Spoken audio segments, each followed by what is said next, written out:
اللہ اللہ اللہ۔ بسم اللہ الرحمن الرحیم۔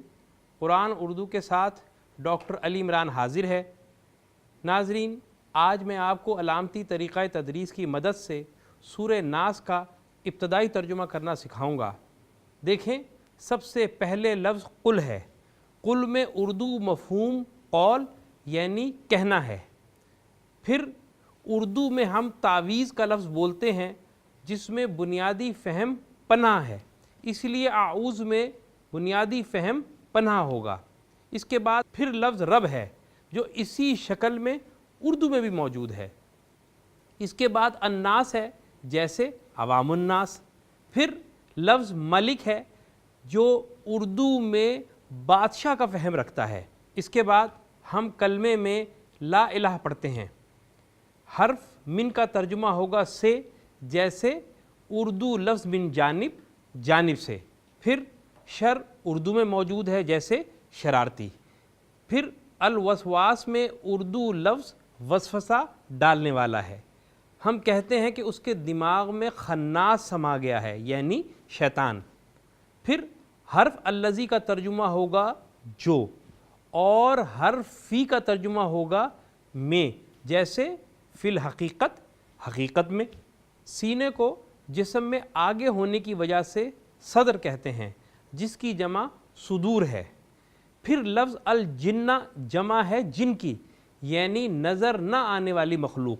ناظرین، آپ نے دیکھا کہ سوائے الذی کے تمام الفاظ و حروف اردو فہم رکھتے ہیں۔ الحمدللہ آج ہم نے جو الفاظ و حروف سمجھے ہیں وہ قرآن پاک میں کم و بیش 6551 مرتبہ دہرائے گئے ہیں۔ لیکن آپ دیکھیں کہ قل، اعوذ، یوسوسو کے ساتھ سرخ یا سبز رنگ کی علامات جڑی ہیں۔ یہ پروناؤنس یعنی ضمائر ہیں، جیسے میں، تم، ہم اور وہ وغیرہ۔ یہ الفاظ کے ساتھ 6 علامات الف، ت، نون، یہ، کاف اور ہے کی شکل میں جڑی ہوتی ہیں۔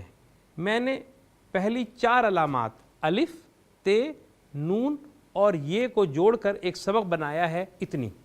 دیکھیں، شروع کی الف کا مطلب ہوگا میں، ت کا تو، نون کا ہم اور یہ کا وہ۔ جیسے ادخلو میں داخل ہوتا ہوں، تدخلو تو داخل ہوتا ہے، ندخلو ہم داخل ہوتے ہیں اور یدخلو وہ داخل ہوتا ہے۔ چونکہ اعوذ کے شروع میں الف ہے اس لیے اس کا ترجمہ ہوگا میں پناہ مانگتا ہوں، اور یوسوسو کے شروع میں یا ہے اس لیے اس کا ترجمہ ہوگا وہ وسوسہ ڈالتا ہے۔ لیکن یہ بات بھی یاد رکھیں کہ شروع کے الف کے فوراً بعد یا آخری حرف پر اگر ساکن ہو تو اب یہ حکم بن جائے گا، جیسے ادخل تو داخل ہو۔ اسی طرح دیکھیں کہ قل کے شروع میں الف کی علامت تو نہیں ہے لیکن دوسرے حرف لام پر ساکن کی علامت ہے جس کی وجہ سے یہ حکم بن گیا، اور اس کا ترجمہ ہوگا تو کہہ دے۔ لیکن چونکہ مخاطب رسول اللہ صلی اللہ علیہ وسلم ہیں اس لیے اس کا ترجمہ ہوگا آپ فرما دیں۔ اسی طرح لفظ کے آخر میں زبر یا الف ہو تو اس کا ترجمہ ہوگا وہ، جیسے دخلا وہ داخل ہوا اور دخلو وہ داخل ہوئے۔ پھر ت زبر تا کا ترجمہ ہوگا تو، جیسے دخلتا تو داخل ہوا، اور نون الف نا کا ترجمہ ہوگا ہم یا ہمارا، جیسے دخلنا ہم داخل ہوئے، ربنا ہمارا رب، اور یا ہو تو اس کا ترجمہ ہوگا میری، جیسے ربی میرا رب۔ اس کے بعد یاد رکھیں کہ آخر میں آنے والی کاف کا ترجمہ تیرا یا تمہارا ہوگا، جیسے ربو کا تیرا رب اور ربکم تمہارا رب۔ پھر آخر میں آنے والی ہا کا ترجمہ ہوگا اس کا یا ان کا، جیسے ربہ اس کا رب، ربہا اس کا رب لیکن مؤنث کے لیے، اور ربہم ان کا رب۔ ناظرین، اب آئیں ہم علامتی طریقہ تدریس کی مدد سے مشترک مفہومی ترجمہ کرتے ہیں۔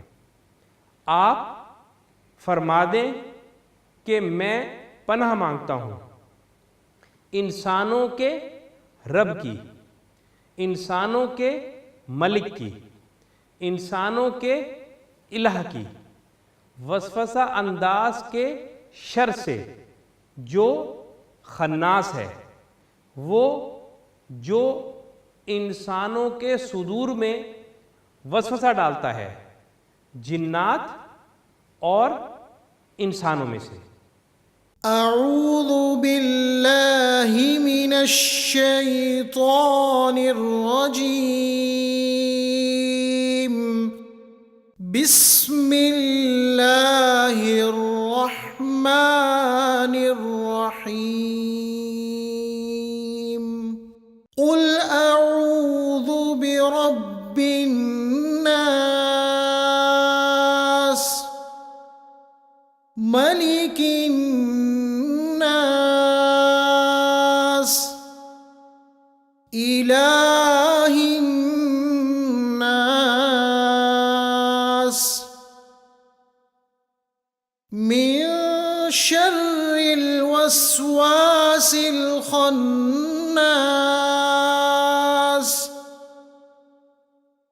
الذي يوسوس في صدور الناس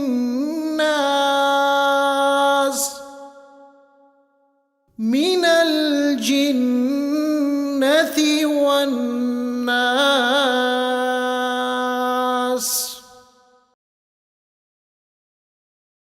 ناظرین، اسی طرح آپ کسی بھی آیت کا ترجمہ بآسانی کر سکتے ہیں، ضرور کیجیے گا۔ دعاؤں کی درخواست کے ساتھ ڈاکٹر علی عمران کو اجازت دیں۔ اللہ نگہبان۔